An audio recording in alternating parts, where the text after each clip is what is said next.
Recently, a lot of you guys have been asking for this video, so today I'm going to be showing you guys the best settings for keyboard and mouse. Okay, so starting with the video settings, there's really not much on this page, but we'll go through it. I always keep my game on full screen so I don't tab out. That's pretty important. I keep my rendering mode on performance because it allows me to get more FPS, so the game runs a lot smoother and overall it's just better. FPS is very important. Alright, moving down to graphics, my brightness is up all the way to 150%. I do use a colorblind mode. It is Trite-Nope on full strength. So this right here is the difference between Trite-Nope and no colorblind mode. As you can see, Trite-Nope has a little bit more depth, so it's easier to see certain objects, and that helps me to see people from farther away, so I like Trite-Nope a lot. Okay, moving down here, I know I said there's not much on this page, but there's actually a good amount. 3D resolution, keep that on 100%, obviously. View distance, I keep it on epic. Again, see people from farther away. And then textures, I keep them on medium. If you go too high, it'll bring down your FPS, so I think medium's a good spot to be at. And then for this page, nothing too crazy.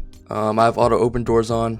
Hold to swap pickup is nice. It's just easier to pick up guns. And I guess that's pretty much it for this page, but I forgot there's one more thing in audio, and that's the visual sound effects. So I keep these on. It's actually nice to know when there's chests and footsteps. It's just easy. Okay, now we're moving on to some of the bigger stuff. We have mouse sensitivity. So first of all, for my actual mouse, I use 800 DPI. And then in-game, it's 13.2% on X and Y axis sensitivity. I have 100% on targeting and scope sensitivity, 120% on building sensitivity, 140% on editing sensitivity.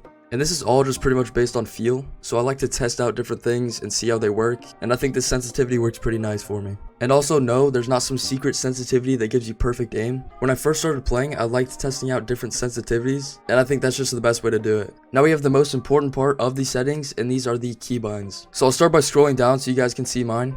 These are my movement keybinds, pretty basic. And then these are the combat keybinds.